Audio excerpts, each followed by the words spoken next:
Hello everyone, सभी मित्रों को मेरा नमस्ते और जय श्री राम। मित्रों, आज हम नागरिक शास्त्र की पाठ्य योजना के बारे में चर्चा करेंगे। तो चलिए शुरू करते हैं बिना किसी देरी की आज के इस वीडियो को।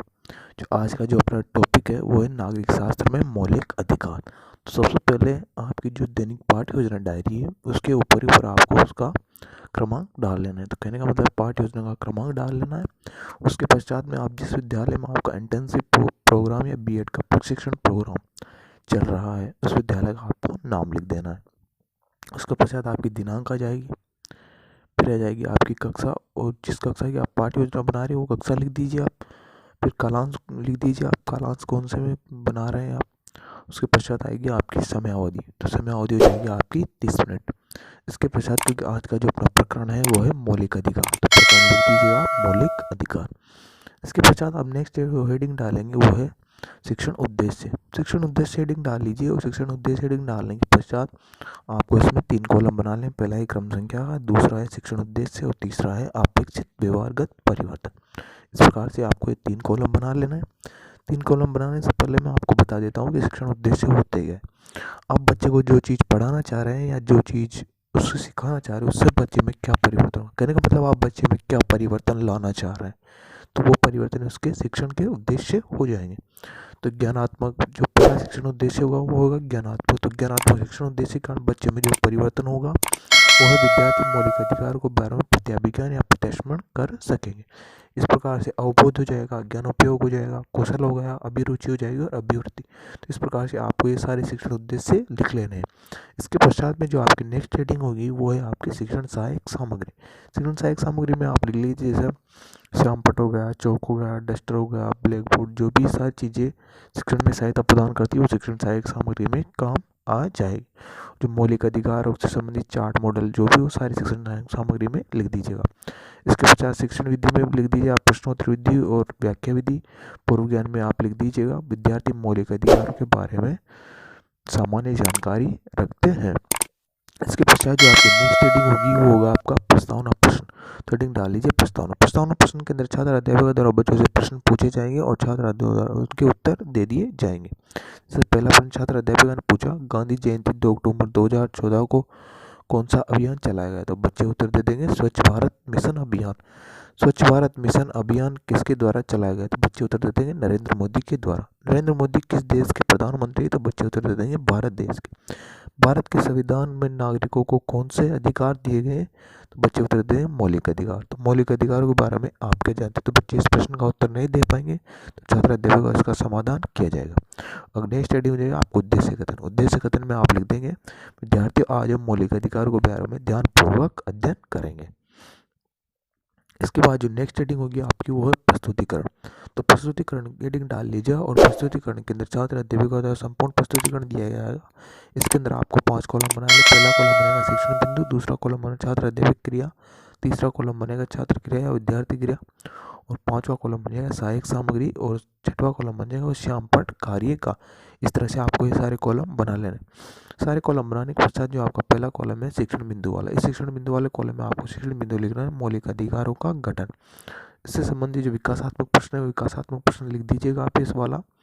उसके पश्चात में जो छात्र अध्यापक का कथन है वो छात्र अध्यापक का कथन लिखिए। मौलिक अधिकार अमेरिका से लिए गए हैं। मौलिक अधिकार संविधान के भाग 3 में लिखे हुए हैं। मौलिक अधिकार अनुच्छेद 12 से अनुच्छेद 35 तक तथा भाग 3 की अनुच्छेद 12 से अनुच्छेद 35 तक लिखा है। मौलिक अधिकार नागरिकों के अधिकारों के लिए जिन पर केस किया जा सकता है संविधान का मानकार अधिकार पत्र मौलिक अधिकारों को कहा जाता है। मौलिक अधिकारों के द्वारा दिए जाते हैं। इसके बाद विद्यार्थी क्रिया बोलेंगे, विद्यार्थी ध्यानपूर्वक सुनेंगे और जो सहायक सामग्री है उसके अंदर आप संविधान से संबंधित जो अधिकारों से संबंधित जो चार्ट है वो चार्ट बना लीजिए जिस प्रकार से मैंने बनाया है और जो श्याम पट कार्य है उस श्याम पट कार्य आप ऐसे प्रकार से परिपूर्ण कर लीजिएगा।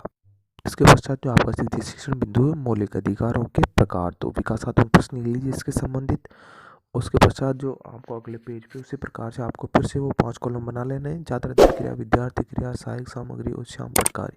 ये सारा कॉलम बनाने के पश्चात में जो द्वितीय शिक्षण बिंदु है आपका मौलिक अधिकारों के प्रकार, तो मौलिक अधिकारों के प्रकार शिक्षण बिंदु लिखिए और छात्र अध्यापक कथन में लिखेंगे आप प्रारंभ में 7 मौलिक अधिकार थे लेकिन वर्तमान में 6 मौलिक अधिकार है। समानता का अधिकार अनुच्छेद 14 से 18, द्वितीय स्वतंत्रता का अधिकार अनुच्छेद 19 से 22 और तीसरा है शोषण के विरुद्ध अधिकार 23 से 24 और चौथा है धार्मिक स्वतंत्रता का अधिकार अनुच्छेद 25 से 29 और पांचवा है संस्कृति व शिक्षा का अधिकार अनुच्छेद 29 से 30 और छठा है संवैधानिक उपचारों का अधिकार अनुच्छेद 32।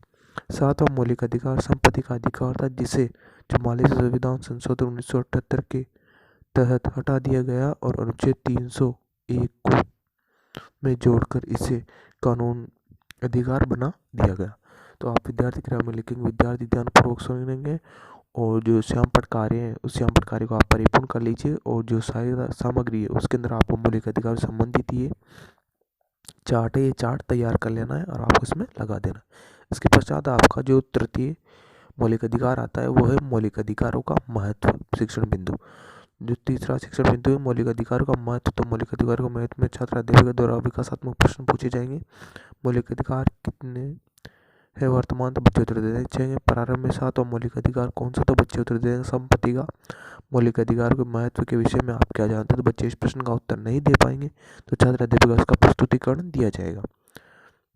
छात्र अध्यापक क्रिया में आप लिखेंगे भारतीय नागरिकों को जीवन में मौलिक अधिकार बहुत महत्वपूर्ण रखते हैं। व्यक्ति के साथ अगर जाति धर्म लिंग या अगर किसी कारण से भेदभाव होता है तो इसके लिए वो केस कर सकता है। अनुच्छेद 15, 16, 19, 30 ऐसे मौलिक अधिकार है जो केवल भारतीयों को दिए जाते हैं, विदेशियों को नहीं। भारतीय नागरिक भारत के किसी भी कोने में अधिकार के साथ अपना जीवन जी सकता है। मौलिक अधिकारों का हनन सिर्फ आपातकालीन स्थिति के लिए प्रयुक्त। छात्र अध्यापक क्रिया में लिखेंगे आप विद्यार्थी ध्यानपूर्वक सुनेंगे और जो सहायक सामग्री है उस सहायक सामग्री के अंदर जितने भी अनुच्छेद है मौलिक अधिकार से संबंधित अनुच्छेद से संबंधित आपको एक चार्ट बना देना है और इसमें लिख देना है और जो श्यामपट्ट कार्य है उसको कंप्लीट कर देना। इसके पश्चात में आपकी जो नेक्स्ट रीडिंग होगी वो होगी आपकी पुनरावृत्ति प्रश्न। पुनरावृत्ति प्रश्न छात्र अध्यापिका द्वारा इसलिए पूछे जाते हैं ताकि उसने जो बच्चों को पढ़ाया है वो बच्चे आराम से उसको पढ़ सके और जो उनका ध्यान है वो पाठ के अंदर केंद्रित रहे। जिस कारण से पुनरावृत्ति प्रश्न पूछे जाते हैं।